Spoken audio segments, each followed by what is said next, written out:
Hi, my name is Jane. I'm telling you my story to share my personal drama in hopes that you'll be able to really understand me.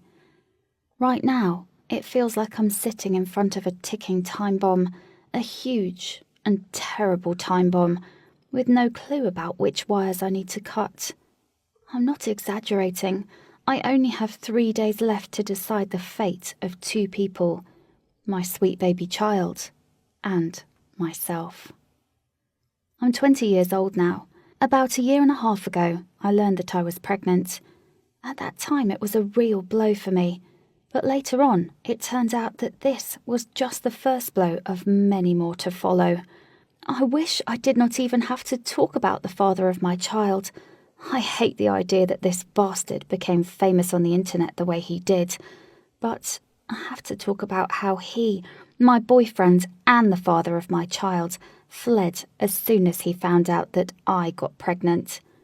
He said that it was not his child and disappeared without even waiting for the opportunity to do paternity tests and leaving me completely alone, especially because my parents were not the type of people who would be willing to take on the burden of caring for a single mother with a small child. They even told me directly that I was not ready to become a mother, that I wouldn't be able to finish college because of my pregnancy, and that without an education, I would never find a good job and would spend my entire life struggling with poverty.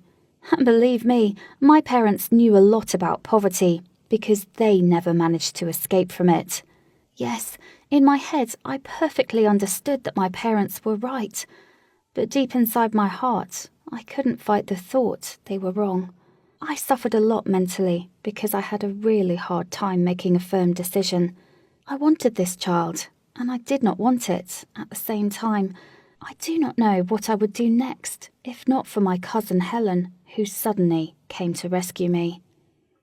She came to my campus, and it was like my fairy godmother had appeared from a fairy tale. Helen and I practically did not communicate before this moment, and I was very surprised that she came at all. But it turned out that it was my mother who had almost begged her to help me. Helen was a social worker and had dealt with issues like the adoption of children who were neglected by their biological parents. So if anybody could help me, it was her. Helen was a calm and serious middle-aged woman. You know, one of those people who you trust immediately, right when you see them. For starters, she talked to me the way my mother should have talked to me. Helen calmly and mindfully told me about everything that awaited me on the other side of my pregnancy, like what would happen if I abandoned my child and what my life would look like if I left it. It turned out that my mother, in addition to her hysteria and the moral pressure she was putting on me, also urged Helen to immediately register my case in order to look for adoptive parents for my child in advance. But Helen apparently saw my doubts and gave me time to think before the birth of my son or daughter. You see, I did not want to know the gender of the child if I was not sure that he or she would be staying with me. For months before giving birth, I was deep in thought, constantly. I did a lot of thinking. I asked for my friends' opinions. I even talked about my situation with some of my college teachers. No one, of course, could give me the right advice. So I didn't make my decisions until I was in the hospital during the first contractions. I told Helen that I would give up my parental rights and give the child up for adoption, and that I neither wanted to know his or her gender nor meet the adoptive parents. Helen promised to take care of everything. Well, I gave birth. My child was immediately taken away from me, and as soon as I recovered a little, somebody slipped the documents into my hands where I would sign away my parental rights. I signed them indifferently, and Helen kept her promise. All that was needed from me was the signature. Everything seemed so simple. And in the beginning, everything was simple, really.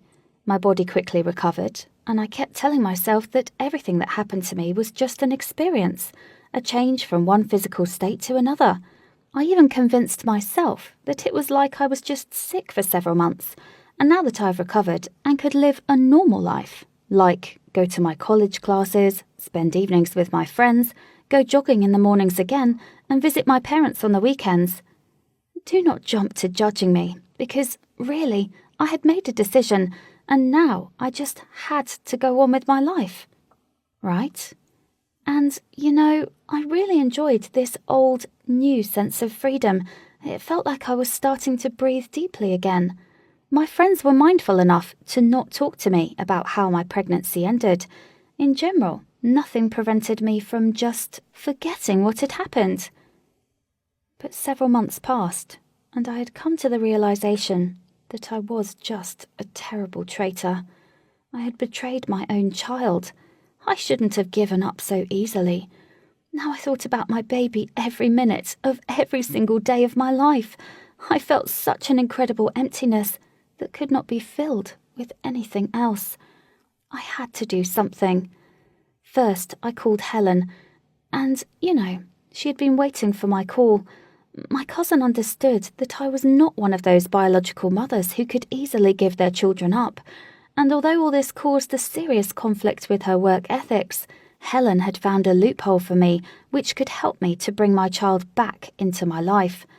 According to the laws of the state of Rhode Island where I live, I still had time to change my mind and to revoke the waiver of parental rights. Helen also gave me the address of the people who adopted my child. Even though she should not have done that, Helen told me that she was breaking the rules for one reason. I only had 2 weeks left until the end of my term. Time was ticking fast. At first I panicked, and then I rushed to the address in the nearby town where, according to the information provided by Helen, the people who took my baby lived. I didn't really prepare for the visit. I had only decided to not inform the adoptive parents of my baby about it. I didn't want to give them time to prepare for my visit, like have them leave the city, or, for example, have a good lawyer present. Besides, I was not even sure that I would have the courage to go up to their house and tell them who I was. Yes, I really wanted to get my child back, but I could not bear the thought that these people might be mean to me or call me a traitor. I started crying every time I thought about it. How could I defend myself? The mother who gave her baby away and didn't even want to know whether it was a boy or a girl. So I preferred to not think about what was waiting for me. I was just moving forward. When I got there, I saw a large and beautiful house with a massive facade and perfectly groomed flower beds. Obviously, the people who lived there were wealthy. I rang the doorbell, which opened almost immediately, and I saw the owners of the house. The two of them stood side by side, as if they knew that I wanted to take a closer look at both of them. They were a nice-looking couple, a little over 40 years old. I mumbled something to them, inviting an excuse for them to let me in, and taking advantage of their confusion, slipped inside the house.